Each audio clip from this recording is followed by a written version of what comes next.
Hello, hello, hello. It's Tuesday night, so you know what that means. It's your boy Steve, real name, no gimmicks. And I'm back for another installment of Conversations That Matter here on Twitch, the home of conversations with your content creators that you love to enjoy and consume.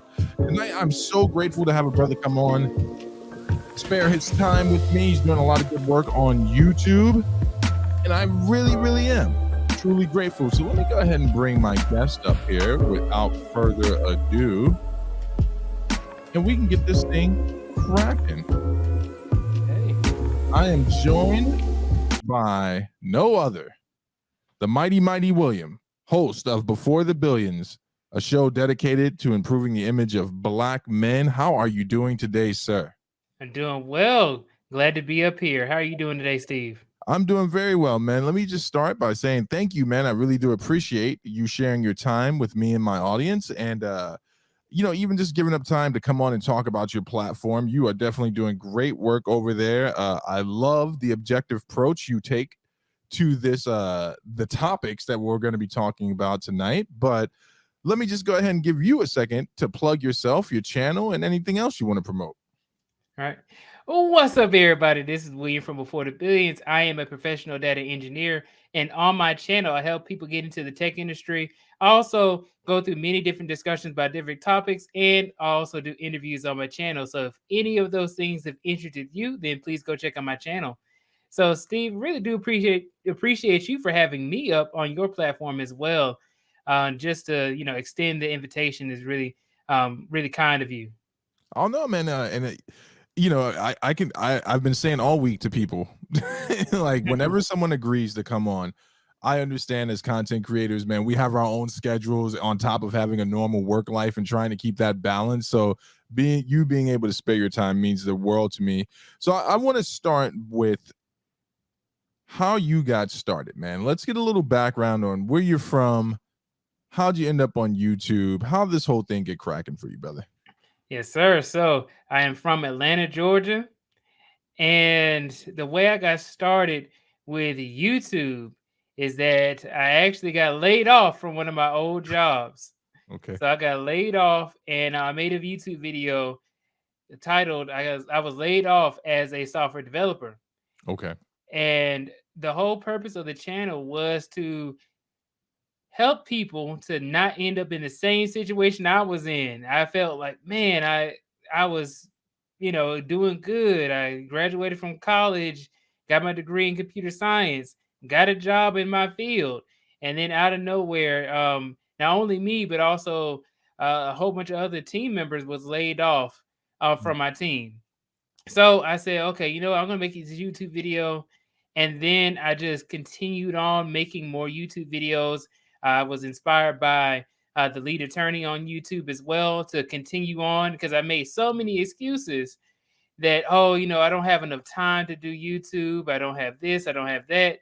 And I ended up just talking about my profession.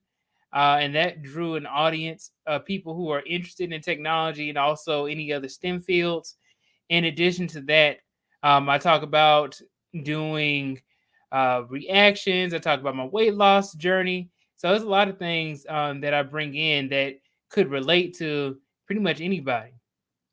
Yeah, and you know what? And let me give you your flowers real quick, man, because the way you convey the information is what really drew me to your channel. Now, I do want to talk about that first YouTube video because I always like to hear what that experience was like, just getting that first one up. Because I remember my first YouTube video and it was nerve wracking, and I was doing drastically different content back then. But let's let me ask you this question. Mhm. Since you've been on YouTube, and we'll circle back to this, it's just a part of my interviewing tactic. Any regrets into stepping into this space on YouTube as a Black man? Any regrets in getting involved in some of the conversations that you have or some of the things that you critique? Oh yeah, sometimes I do regret some videos. Some of them are private. I'll let you know that right now. I remember I didn't know I got a new microphone. I didn't know what was going on. I Right. didn't know if anybody could hear me because nobody was in the chat. Right. So I was just sitting talking to myself, playing sound effects and everything. Couldn't tell if I could hear it. So it was a lot of things I was just doing completely wrong when I first started. Right. In addition to that, I shared too much information. That was another thing. I shared too much information going into this YouTube thing where I'm like, okay, you know what? If my job were to find out I said that the salaries are from this price to from this to this range, then they might get upset, Right. something like that. But then I found out that few of my coworkers then subscribe to me now, so it's kind of so I'm kind of like, oh, I gotta be kind of a little bit more passive a little bit with my content. So yeah, No, that's yeah. I could dig that, man, because I found out a couple of my coworkers watched my show, and I was like, oh, I'm gonna have to pull back a little bit and not go as hard on topics. So let's get right back into it, my brother. Tell me about that first YouTube video, man. What was that like, getting it up, putting it together? How was that experience? You know what? It was interesting. I had purchased an iPad, and I just said, you know what? Got laid off. Let me just go ahead, get in front of my iPad, and just film this video. Right. Me just talking about how I was kind of just out the blue, did not know that this was going to happen. I said, I absolutely love my team and everything else. So it was pretty much just saying, now what? At your lowest point. And I got my name before the billions back when I was in high school. Okay. Before the billions is like a rags to riches type of story, right? This is me before the billions. Right. So you see me like at one of my lowest points where I got laid off and I didn't have any money and all this other kind of stuff. After making it, right, or essentially making it from out of the hood, Right. but yeah, I was able to now, I'm employed, right? I'm employed Right. with a better job. And somebody told me that sometimes you just got to take getting laid off or fired as a promotion, because you can just go somewhere else with more experience. So yeah, Not that's what I was feeling during that time, and I simply just wanted to put people on game and drop gems and help people out with not going through these same situations. What was the immediate reaction like from family and friends? I know that can be kind of jarring. They see us up here and it's like, what are you talking about? But what was that like for you? I had to hide it. I hid it for a little while. So I didn't tell, because, well, first off, I didn't tell my dad that I got laid off at first. Okay. So I didn't tell him I got laid off because my dad is he little, he tell it how it is. Right. So I was like, okay, I'm not gonna sit up here and tell my dad that I just got laid off. But I made this YouTube video and I wanted to promote the YouTube video. And just in case one of my family members showed it to him, I was like, dang, I can't even promote the video. And so what happened was, when they finally did find out that I had get laid off and I started doing YouTube, is that they actually started helping me out. They started to promote it. They started to say, hey, my son runs a YouTube channel. They call me Billions and all, calling me rich. My dad be asking me for some money sometimes here and there because he be acting like, oh, you a billionaire now. Okay. And so I was like, no, Dad, it's before the billions, not billions already. It's not after the billions. We on the march to the billions. Right. Yeah, no, because it's crazy, man. I have a friend, shout out to the Fat Mantis, who I do a show with, and we talk about this all the time. Like, when you first start off, man, you got a Facebook page and you got thousands of friends, or at least I have thousands of friends. And I'm like, oh man, I'm gonna at least get 1,000 likes or views on this video. What was your reaction? I mean, well, if you don't mind sharing, what was the view count for the very first video, and what was your reaction to that view count? Zero. It was so when I first started it, I had zero views. I had about like 8 accounts that were subscribed to me. I think Right. it was like 8 or 8, 10 or something like that. I know another one was mine. Oh. So if you might want to take one off. Right. So with that being said, I didn't have anybody watching these videos at first. Right. And what happened was I started making more videos on Instagram. So I started doing some Instagram live streams, and people didn't really tune into those until like a little while afterwards. And I started to get probably 5 or 6 people, Okay. right? Then I moved specifically to just YouTube because I could do a lot more with YouTube than I could with Instagram TV or IGTV and live streams. So what I did was I moved over. I learned how to use StreamYard. Then I moved over to OBS Studio. Mhm. And then now, whenever you see me on my live streams, it is me utilizing OBS because that's my absolute favorite. Absolutely love it. Right. No, and it's crazy because I hear, you see, as I was doing research for this interview, I can see the growth and the transformation. I've even watched quite a few of your videos before I asked you to come on here, or some of your videos about improving your lighting game, your audio game, et cetera, et cetera. Mhm. So you get the initial reaction from the family and friends, dealing with that mountain of how am I going to get this thing out there. When would you say you stumbled into the lead attorney? Because that's something I've been trying to lock down on your channel. And if there are a few different places I want to go through to this interview, but when would you say you were exposed to that, brother? Yeah, I got exposed to lead attorney through O'Shea Duke Jackson. So it's Okay. kind of like a rabbit hole. Okay. So I got introduced to a space called the Manosphere through Mhm. a guy named Mediocre Tutorials and Reviews, or MTR. Right. And he's kind of like in the red pill space. He actually just said he left the Manosphere, but Mm. went through Mediocre Tutorials and Reviews, learned about him, and then all of a sudden I got suggested this guy called Kevin Samuels.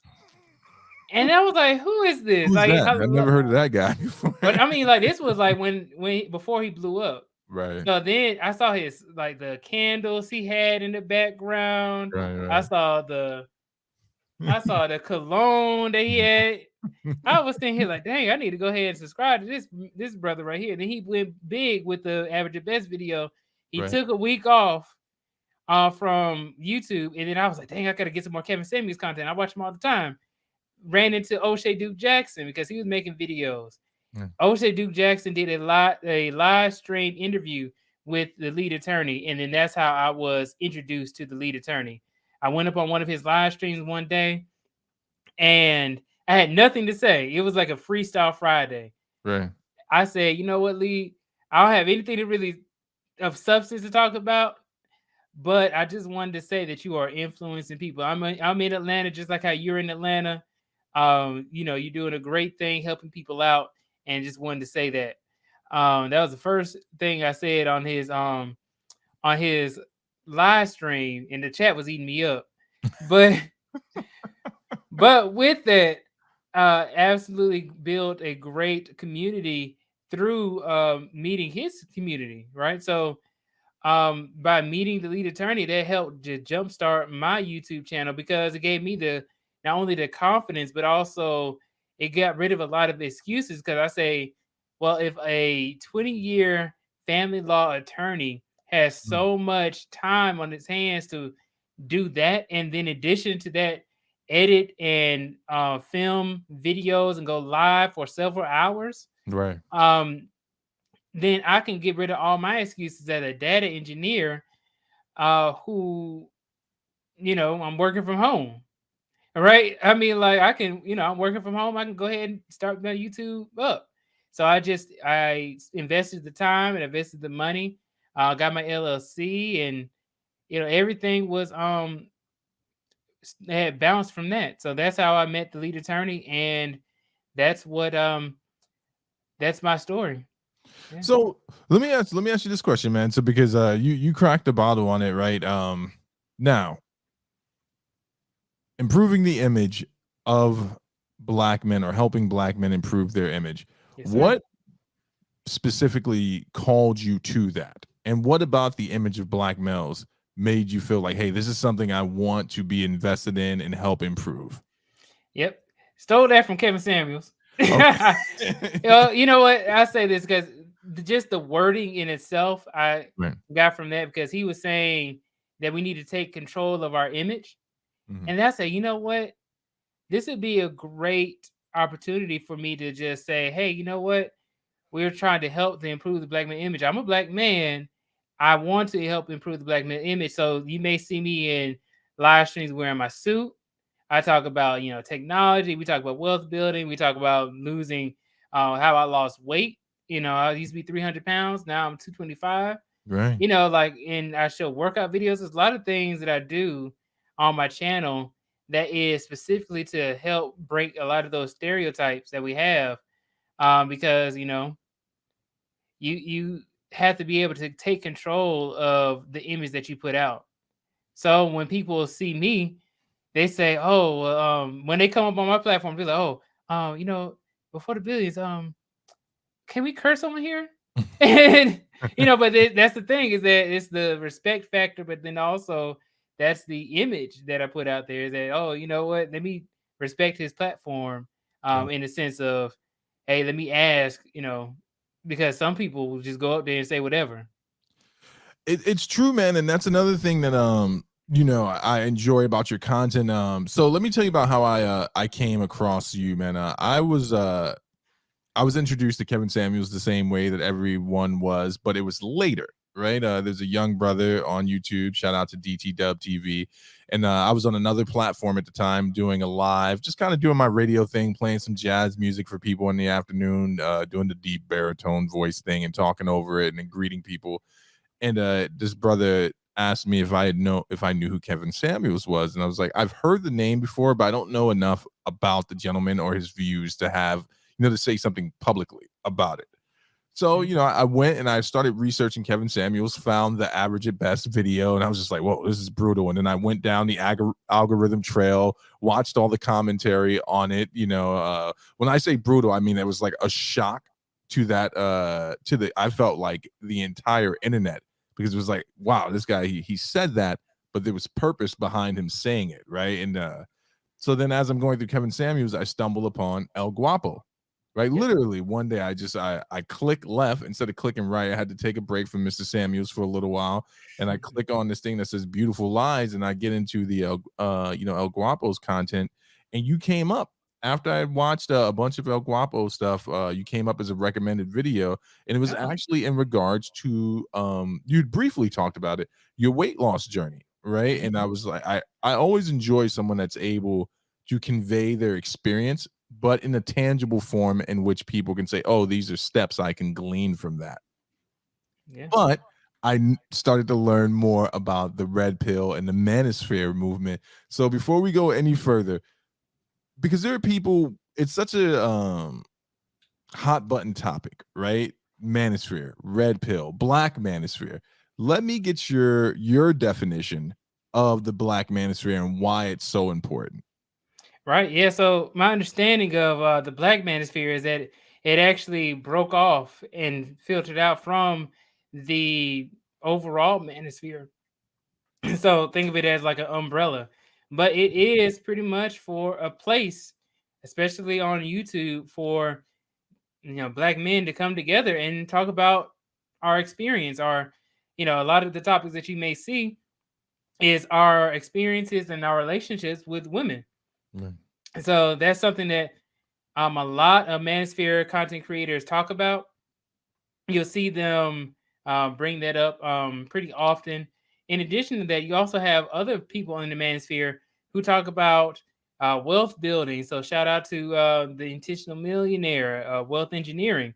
You talk about people who are also in the manosphere who are talking about weight loss, and you have so many people who are talking about like different things. You may see some of the same topics being talked about, but from a different perspective. Right. Like, matter of fact, Lead Attorney did a video talking about the Johnny Depp versus Amber Heard. So with that, I also talked about the same thing, but from a different perspective. He talked about it from the law perspective. I talked about it as, okay, well, if you're in the corporate environment and you're married, would your wife be able to help you to compliment you, to help you with closing out on business deals, help you, or would she ruin a lot of the things that you have going on? So, in that case, that's what we pretty much talked about. So you may see some of those same topics, but from a different perspective. Yeah, and I would say by and large, and I said the same thing to Guapo, right? So me coming into this conversation, I was looking at it from and I want to be honest here because people, before the channel blows up is what I usually say before instead of before the billions. People are gonna go back and look at my catalog, man. I'm someone that identifies as a Christian, right? I have, Christian values, etc. And when I was delving through the manosphere, I heard a lot of things that I agree with, right? And then I started to glean from that there are brothers like yourself who are part of this movement who are doing exactly what your channel's dedicated for. It's like, hey, positive reinforcement, tangible results, change of behavior, take control of your image, take accountability. I'm not going to ask you to weigh into the fray, but do you ever feel like those messages get lost in, let's say, the less than productive part of the conversation, if you're willing to go Yeah. there? You know what? In addition to that, I actually ran a poll on Okay. it. 59% of people said that the manosphere content is positive. I was surprised, right? I was like, okay, for the most part, the conception of it, a place for men to speak about men issues, actually does make sense. It does sound like a positive thing. You do have a lot of people who go into the manosphere and they have really nothing to necessarily add, right? So you may have some of that, the shouting matches, the arguments and stuff like that. But then when you look at the people who are like, okay, you know what? They're actually talking about something that can help people out, then that's when you get the positive. When you're talking about like that message, uh, it's not lost in the sense of we actually do have a lot of manosphere content creators who are talking about positive things, are trying to help other people out, are building communities together, and being able to help others start their YouTube channels as well. Mm. Case in point, we bring up the lead attorney.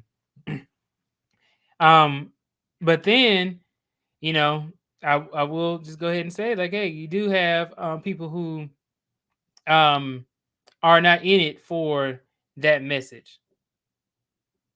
Yeah, and I think we've seen that.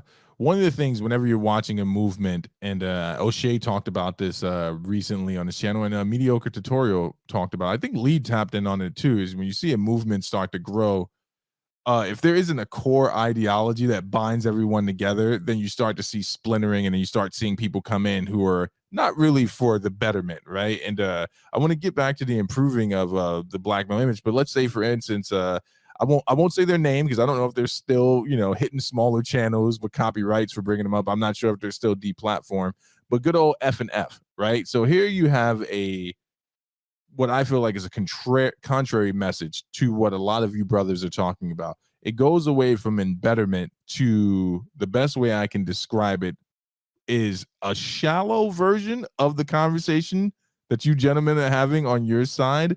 And I've always wanted to ask, I didn't get a chance. I forgot to ask El Guapo this when he was up. Does that ever frustrate you when you see the conversation taken hostage and it's turned into this kind of, well, this is how you get, this is how you get laid, and this is how you stay in control of that type of stuff. Does that ever frustrate you? Yeah, because a lot of this stuff is just lies. That was one thing. What I mean? Like when somebody says, "Oh, you know what? I was able to get with like 7 women or something like that because I met a basketball player, and you can do it too," and then it's just a complete lie. Like, but then you're charging people hundreds of dollars to be able to join in on whatever consultation or whatever, just for an hour to speak with somebody who quite literally lied to the community.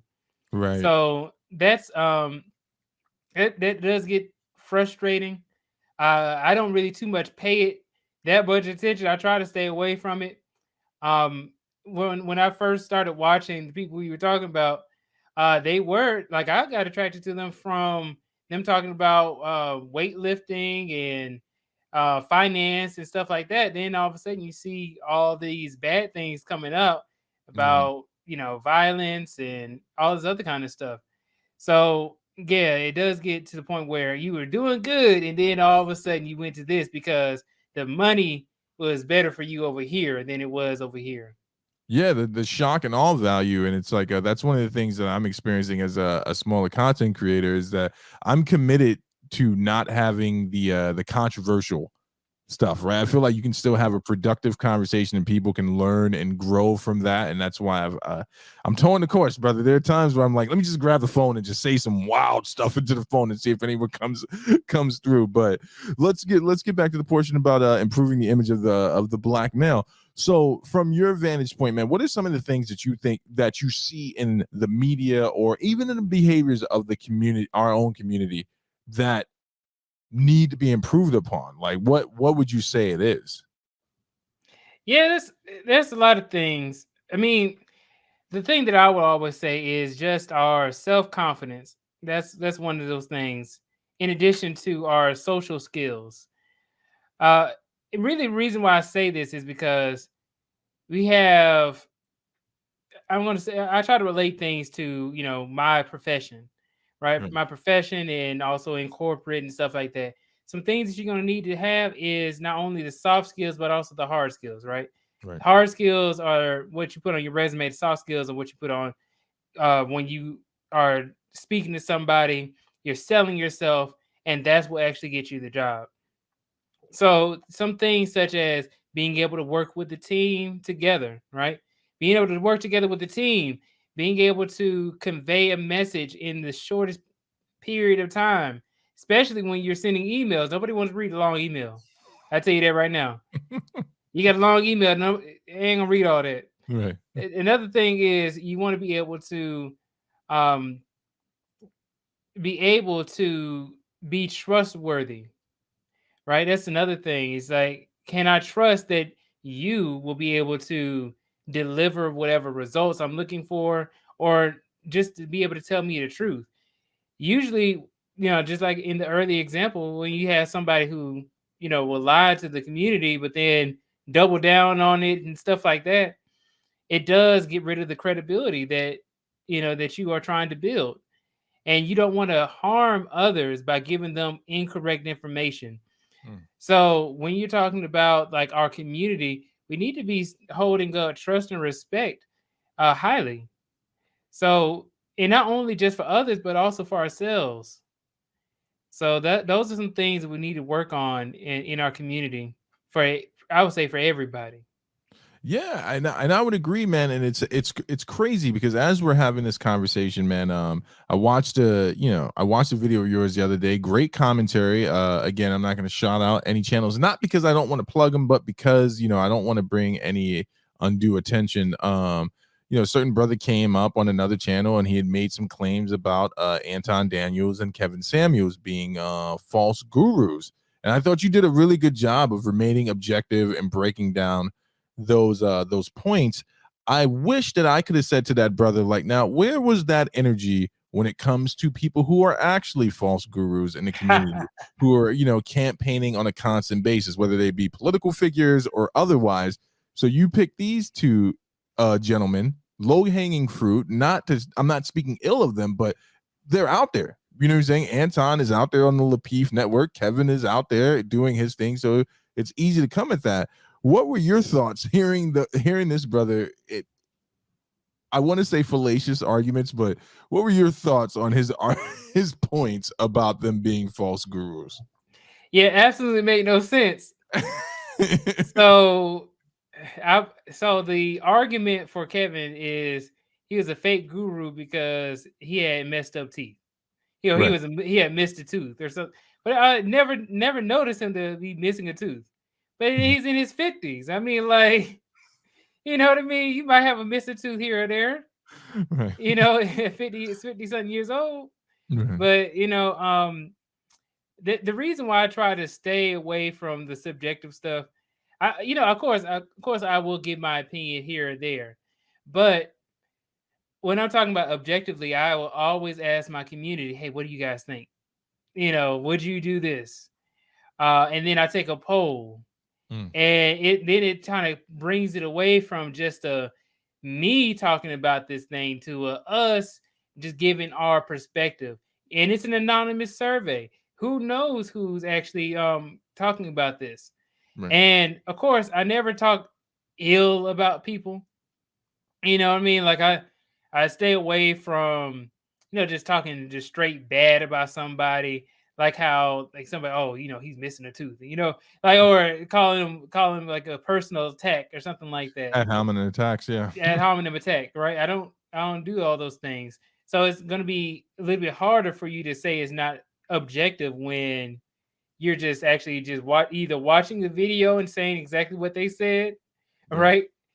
And in addition to that, you're asking the audience, even when I have panels come up, the panel talks more than I talk.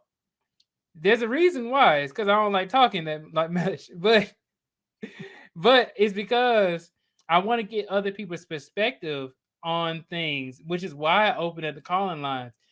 I do a monologue. That's my time to talk. But then when the calling lines come in, I may ask a question here or there, but otherwise, you pretty much know what the topic is, and we, talk about it. And then also we talk about other things too, but yeah, and then that's what makes it a good time. No, it does make it a good time. And shout out to your Discord, man. I am not, see, I'm like you, but in reverse. When it comes to Discord, I'm always reading because I always get so much more information from observing the conversations, and like I'm clicking through the videos, and I've gotten a lot of good information that way. I think one of the things that whenever I have someone and I want to take advantage of this, someone come up represent, I don't want to say you're representing the community because I don't want to box you in, right? What I don't want to do is to have trolls coming after you. But if you can, there are people who might not understand the message fully that you're conveying about the manosphere, because you hear that word and you hear red pill, and then it triggers a reaction. So for the women that would be catching the replay of this or in the chat live now, how do you, first time, let's pretend this is your first time coming to this country, the Hold Up TV, how would you explain the black manosphere to women who may not have a fully formed view of what it is? All right, so to the women, what the manosphere is, it is, I'll just say a man's space to talk about men issues, men's experience. And then women can gain value from listening to some of the manosphere talking points as well, just by saying, okay, well, what do men talk about? If you were ever interested, or if they talk about, okay, this is the experience I had with, dating or something like that as an example, then maybe you hear about a man's experience, like, oh, you know what? I had a terrible date and this is what she did. Maybe you can listen to it and not do those things. Or maybe it kind of gives you another perspective, like, oh, this is what the man's perspective is. So now I understand if maybe my son, if you have kids, maybe this is what he may be going through. And that's what you see a lot of women who come up on panels in the manosphere. They talk about, oh, I have a son, or I have a cousin, a nephew, a brother who is going through these same issues. It's like, shout out to the lead attorney again, where he talks about family law, right? He talks about divorce. He talks about, child custody. So when you're talking about these things, men go through these things, women go through these things as well. But then the women can see, okay, you know what? Maybe I can help out my family member with dealing with maybe some of these issues that men are talking about. I can just show them this. I've even had to show my friends some content that was like, okay, this is like a video that's talking about self-confidence from somebody in the manosphere. You can relate to it. So I can go ahead and share this with you. So that way the message goes further, because it's somebody of your same complexion talking about this topic who is making it entertaining. So that's what I would say could help out with getting the women to understand what the manosphere is like. And see, this is the exact reason I wanted you to come on, because of your objective approach to it. I knew that you would be able to articulate the answers in a way where it wouldn't just be, how can I misconstrue this? So I want to tie that into how it has benefited you. brother, I gotta give you your props, man. Sharing, first of all, congratulations on your weight Thank you. journey, man. Congrats. I saw the picture and I was like, wow, this brother has put in a lot of work for self-improvement. Take us through that whole process. I know it was a health thing, but if you wouldn't mind sharing it with the audience. Yes, sir. So I ended up getting up to 300 pounds, right? So even to the point where I done broke my bed, broke my mattress, sitting on that mattress at 300 pounds. And I recently just found out that I think that only each side of the mattress can only hold 250 pounds. I was 50 pounds over. The thing then broke. Anyway, so the story goes like this. When I graduated from college, I ended up gaining a lot of weight, right? And I was just eating terribly. I got to the point because I grew up, and when I was growing up, living with my mom, we just used to eat fast food all the time. So it would be between Wendy's and McDonald's, Burger King or Zaxby's, Chick-fil-A, pretty much any day. So I was eating all this food religiously, and I was not exercising. Right. So in addition to not exercising, I was like, okay, you know what? My stomach didn't protruded out. So I'm like, in the mirror, like, man, I done got fat. Let me go ahead and lose some of this weight. And then my dad and told me, oh man, you're gonna be on some medicine soon if you keep on. Wow. So I said, okay, you know what? You right, Dad.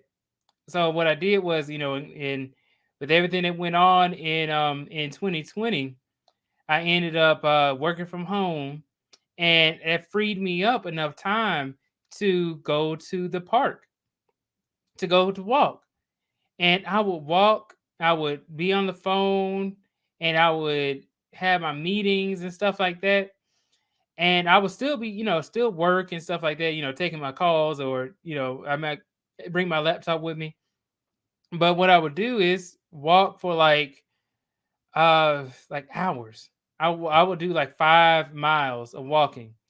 And reason why I did walking, because I couldn't run. I got that big. So I walked myself down to where I could actually get to the point where I could run, and I would do jump roping. And then that's when I found out, okay, you know what? Walking, running, and jump roping alone is not going to get me to where I'm trying to go. So my dad became my personal trainer, and he started helping me with weightlifting. So I go to the gym 5 to 6 days out of the week because I absolutely just enjoy it, love it, and it helps me out tremendously with not only my self confidence but also my health and also my weight. So I did all of that, and now I'm down to 225 pounds. 75 pounds down. Still got some ways to go, but that was what I did. And after I did that, I had became a more confident person. I like to see myself in the mirror now. My stomach isn't protruding like it used to. Trying to get that six pack, trying to put in that weight, trying to put in that work, drinking my water like I'm supposed to, staying away from that fast food. Right. But yeah, so that's my weight loss journey. So you may see me posting some videos. Actually, on Sunday, I actually did a 12-mile walk at the park. And it was just fun. It just, walked at the park all the way on the Atlanta Beltline and back. And yeah, it was just one of those things where I was just by myself, just in the zone, listening to music, and did it. And I put it up. I haven't done that in a while, just doing that long distance. And that's actually the longest I've done. I did 10 miles last year. Now this is 12 miles this year. One of the show friends of the show, shout out to Laney O, says that's amazing. Congratulations on the weight loss journey. Definitely a hard one. Yeah, man, and for real, congratulations. I was actually just having that conversation with my wife before I came on, where I'm in that space now where it's like I got to start with the walk, start with the run, and then maybe get back to the gym, get back into some boxing, some something to get the cardio up. But you also you introduced a very interesting component in one of your recent videos, which was about how it could affect you professionally to be Mhm. carrying all those weights. Could you, and this is something I want people to listen to because this was not a shallow point this brother was making. Can you give us a breakdown? And please make sure you go check out Before the Billions over on YouTube. He's only gonna give you a snippet. No free stuff here, folks. You gotta go subscribe to his channel.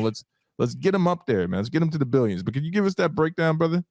Yes, sir. So, well, the professional way that it actually affects you is that, you know, if you are, let's say, out of shape, but not just out of shape, but just like to the point where you can't do physical activities, not only does that get rid of a lot of jobs for you, I mean, like jobs that are actually physical or physically demanding, so you miss out on those. Then you also have jobs where maybe you're in sales. Sales doesn't, it's one of those things where they try to go for the most attractive person. Okay. And if you aren't taking care of yourself, then what does that say about your discipline? So that's how a lot of salespeople see it. So that also kind of harms you within that field of just salesmanship, anything to do with sales, and you're supposed to be selling yourself every day. Any conversation that you have is selling yourself. So when we're talking about professionally, maybe in my environment as well, we sit down all the time in IT, and we have our glasses. We got the blue light, so that way it makes sure that you're looking at the screen. It doesn't mess up your eyes. But just sitting down, living a sedentary lifestyle is deadly. Mm. It's one of those things where you'll sit down and years of your life is shaved off just by you just sitting down all day, not standing up, not moving around, not eating the right things. You will be working, you'll be making a whole bunch of money in IT, and then you won't be able to use it because you got so many health issues. I had some coworkers who had back problems and all this other kind of stuff. And they were, really big. This guy was like, he was over 300 pounds Mm. that I was working with. And he always complained about like his weight and his health. And it harms you because I remember being behind the scenes and I was talking to one of my directors. One of my directors got a message from one of my old coworkers, and they said, "Oh, well, why doesn't he just quit? He's always complaining about, being sick." You're Right. like, "Oh, he got to take leave today." So, and then that's what he said to me, and I was like, "Oh," I felt uncomfortable that he said it, in such a way, but that's how a lot of these people think, Mm. and my director wasn't even skinny. He wasn't in shape either, but he was just like, he was like, well, he wasn't that bad. Right. So yeah, but that was just the thing about the professionally how it can affect you. Right. So, and here's another thing, man. And you're dead on about the sales thing. All of it, you're dead on. It's interesting though because it is dysfunctional, right? It's dysfunctional the way they view people, but also it's dysfunctional in the sense that staying alive is a primary thing. I have three sons. Like I said, I have a wife, man, and I want to live as long as I can, William, to annoy them, right? I don't want to be a burden to them. I do want to annoy them for as long as I possibly can. Um, I want to congratulate you on that again, man. And that Thank you. video was amazing. Please, folks, go check that out on his channel Before the Billions. Now, let's get into some hot takes, my brother. I promise I won't be editing this up, and there won't be an exposed banner above your head when you wake up tomorrow on YouTube. But I do want to talk to you about some of this stuff. Okay. So you brought up mediocre tutorials and reviews. Great Mhm. channel, great brother, man. Shout out to him for his health recovery. I want to say that first, and Yes, everything that he's 100%. gone through recently. You brought it up. He said he stepped away from the manosphere, from the black manosphere. Mhm. I covered this on my show with my buddy Mantis on Fanboy Modeling School. The article that most people were referencing, lead attorney addressed this as well. I don't know if he officially stepped away. I don't even know. I think O'Shea said he stepped away. What do you Mhm. make of all of this and people leaving or rebranding, disassociative? How would you disassociating? How would you describe it? Yeah, I just don't know what that means. That's what I'm saying is that you have people saying they're gonna leave the manosphere, but then the people that they interact with is still in the manosphere. The community is still the same. Is oh, everybody who's from the manosphere unsubscribe. You know what I mean? Yeah. And like I don't know what that means. So um yeah, so I mean like I guess you can just say you're not. That's what I think it is. I think it's just like I can't I'm not gonna say that I am in it. Mhm. Or I'm gonna just call it something else. Like, okay, I have my own community. So my community is called the BTB Squad, Right. right? And the reason I have the name BTB Squad is because the community themselves called themselves that, the BTB Squad. So when you bring up the whole objective thing, objectively, you let your community build up and then tell you what they want to see, what what they want to hear, and what they want to be called. Right. So that's exactly what I think about the leaving the manosphere or the black manosphere, is that maybe you just say something else, but then your community still rocks with you, Right. and then they can just name it something else. You have even had people call like I know one guy calls it the Alpha Sphere. So Okay. Dr. BOA. So you have a lot of other people making their own spheres or their own pill community. Right. Um, just just calling it something else. But delivering, and here's the thing, man, about MTR, man. And I'll say this to you, man, before the Mhm. billions show up, man. I pray that your core message. I know we develop, we grow new ideas, we change and we relearn things or we discard things, man. But I pray that your core message as the billions come stays the same because it is extremely useful. You are in a very short list of people I don't turn off when one of my children come in. And I don't turn the other people off because it's like, oh God, I'm ashamed of it. It's like, oh, this guy uses a lot of spicy language to convey his point. But when you're up on that TV, man, my son sat down while I was watching your critique of the gentleman in the in the false prophets video, and I was like, this is something I want him to be able to hear because I want him to hear how you listen and how you understand what people are trying to say versus what they're actually saying. And the same thing for mediocre tutorial. I actually, I don't want to pump your head up, man, but I see a lot of parallels between your channel and his, and I definitely see a lot of parallels between your channel and Lead. You have that same stoic approach to the information, which makes me laugh out loud because when you do, when the Georgia does come out in you, it's hilarious. You're like, man, like, what is this dude even talking about? And I love that. But let's talk about when the billions do come. What's the future look like for you, William, man? When the billions do show up, what do you want to have in your life? What do you want to do? What do you want to leave behind? Yeah, I think about my family Mm. when I it's funny, right? Because when I was going through college, um I ended up I'm from the hood, right? So I'm from College Park. Right? Oh, shout out From Caleb Park, Atlanta. man. Yeah, shout out to College Park. So, from Atlanta, Georgia, and it's the hood, right? The liquor store is right next to the check cashing place. So we ended up I ended up was being fortunate enough to be able to go to college. Really because my mom was so poor. Man, had no income. And I just sat here thinking like, man, college is hard. I got this degree. I'm trying to get this degree in computer science, and things aren't working out. I'm going through so much stress. But then I thought about it, and I said, you know what? I want to be able to go through this and sacrifice now, so that way my family can eat later. And I kept telling myself that, and that's what got me through college. And that's how I still feel. even though I'm out of college now, I accomplished that goal. I still feel like, man, you know what?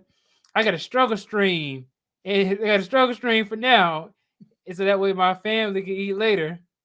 And that, I got to get these billions now, so that way, you know what I mean. So that's how I feel. I think about it like, I want to pass down something to my family. I don't want to pass down a whole bunch of debt, Right. whole bunch of mistakes that I've made in the past, a whole bunch of you know beef. I don't want to pass that down. I want to be able to say, you know what, I put in the work, so that way my family and friends can benefit from all the work that I did in the past. But yeah, that's pretty much where I want to do what I want to do.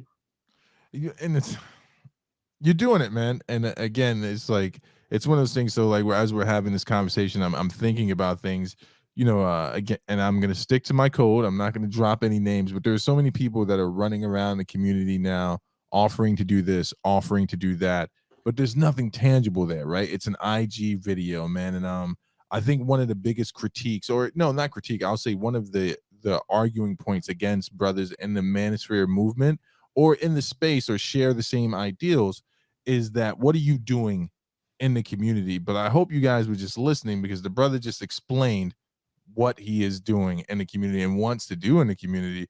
When I was coming up, William, it was called nation building, and I would hear the brothers. I'm from Harlem, you know what I'm saying? So I would hear the brothers on the corner, whether they had a bow tie or they were dressed in Israelite garb, they all said the same, or whether it was the historical black church, they were always saying the same thing. We got to take control of our destiny. We need to take control of our dollars. We need to pour back into the community. Do you still think that's the same message that we need to be conveying today, or does it need to be remixed or reinvented in any way? Yeah, I always get back to my community. So, matter of fact, I did a giveaway the other day. Gave away $50. I saw that. Yeah, that was actually pretty funny because one brother, you were like, "Now listen, you asked me to take the wrench off of you, so you Yep. and you donating this. So shout out to you for that, man." He still didn't get the $50. It was random. But and it was what made it so funny is that he was the one who made up that rule. So, that's the whole thing about the community telling me what they want. Right. Um and I'm here to have the conversation with great people, great conversations with great people. And I absolutely love it. And matter of fact, it's so many things that not only I've gained from helping out my community, such as like I'm a voice actor now, right? I was sitting here like, man, I never thought I would do something like this. It was so fun. Right. And I'm over here. I have my own Discord. I'm having conversation with people all the way in other parts of the United States and all the way in other countries. And you would have never guessed that you would have been able to do all these things. Like, I build a community where it's people from all walks of life, and they're all coming to sit there and watch me. Imagine having somebody from China, right? Like somebody, a black man in China watching you because you're talking about technology, or you have somebody in Canada, Right. having these staying up late nights with you. They're the same time zone, but staying up late nights with you, talking about technology, wealth building, weight loss, and all this other kind of stuff. And you're just having a good time having the conversation with just your community. So giving back is what the message is. It's like, you need to be able to give back, because when you give back, you get back in return. Man, it's So a simple truth, but it's a deep truth, man. And I'd be remiss, since you're a tech guy and I got you up here. I also dabble in that industry as well. We just had a huge event go down. I don't know if you're aware of it. There's a billionaire that just shook up the social media industry. Elon Musk, or as my friend Mantis calls him, King Elon Musk. What were your thoughts on the takeover? I don't want to call it hostile. It was more of a or else takeover. What are your thoughts on that? And then I'll ask you a few more questions about that. $44 billion. Oh man, that right there was some money. But You know what? That was interesting. That was a move that I did not foresee coming. At first, I was thinking like, no, I didn't gonna give it to him. But then he really showed that money talks. Yeah. He was like, here's $44 billion. Go ahead and give me your social media empire right now. Run that. And he got it. So I gotta give him his props, 'cause that was such a it was interesting, right? It was just like, you know what, you have somebody who, like, Elon Musk, who already started up with PayPal, Yeah. and then Tesla, and then he started selling flamethrowers, and then he's doing so much, and then he goes and gets a platform that mil- millions of people, I don't know if it's in the billions of users, but millions of users use on a daily basis. There's businesses that are ran off of Twitter. um like, we had presidents using Twitter. It's just so much going on Twitter, that was such a great business decision. So I think that this did the stock go up for Twitter as well? I'm not sure, but I think I'd heard some rumblings that it was going. They had been projecting that it was supposed to be trending in the right direction, and I can't see how it wouldn't be. What the coldest thing about that whole thing was, William, was the Mhm. fact that the what was it, the holders themselves confronted the board like, no, no, no, no, no, we got a chance to cash out, we're doing this, and that was such a boss move. So shout out to Elon Musk, but as a programmer, as a tech guy, there was one thing that kind of took me a little pause, and it shouldn't have. I shouldn't let these things bother me as much. But when he said that they were going to do the open source code, and I was just like, all I heard was exploit, information leak. Mhm. And I just Yep. like, what are your thoughts on it, brother? Ooh, yeah, that's something right there. But you know what they always say, because I used to work in cybersecurity when I was an intern, Right. and they say, companies are already hacked. It's just when they find out, right? Yeah, that's a good It's just point. when they find out that they had. That's when they gotta let everybody know. It's a good point. Like Yeah. I don't know if you remember this. I don't know if you game at all, but I remember the day when Sony had to finally Yep. reveal that the Yep. PlayStation Network was hacked. And I was like, man, I've been on this thing for like a cool year, giving y'all money off my straight out my debit card. You telling me it's compromised now? And I think they settled and sent us all like $20 or something like that. Do you Yep. weigh in on the conversation at all about the free speech and Elon's campaign to quote unquote bring free speech back to Twitter? Is that in your purview? You ever get into that? It's interesting. I thought that Twitter had free. Well, never mind. I was gonna say that, but then I saw what happened to a lot of people who are on Twitter. But I'm like, man, some of the stuff you see on Twitter, you be like, man, you Yeah. couldn't see that on no other platform. You Right. know what I mean? Like, with some of the opinions and stuff like that. But also I'll say this, that Twitter will get you messed up though, because they go back like 10 years to go see what you done said about Yeah. about people. And they were like, oh, this guy was a terrible person because when he was 12 years old, he said this on Twitter. It's true. I had a buddy.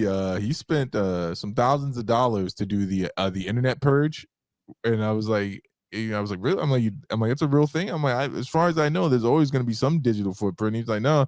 And so, like any nosy friend, I was like, well, let me go check and see how good of a job they did. And sure enough, they had the only way I can Google him is if it brings up certain positive articles. You have to do some real digging to get to the negative stuff. But that's enough of that craziness. Me and my buddy were hoping that he buys Twitch. We're starting a campaign, hashtag free Twitch as well. Maybe get us bumped up in the algorithm. We're gonna completely sell out to Elon if he offers us any of that money. William, did you have fun tonight, my brother? Yes, sir, I did. Man, I appreciate you for coming on. Anything you want to plug as we come to the end here? Anything you want to shout out? Projects, Patreon? Go ahead and do it, man. Yeah, man. So on my main channel, Before the Billions, I'm doing more reaction videos as well. Simply because I'm looking at the algorithm. I'm like, okay, you know what? me giving that objective opinion on specific topics is doing extremely well compared to when I was just talking about technology only.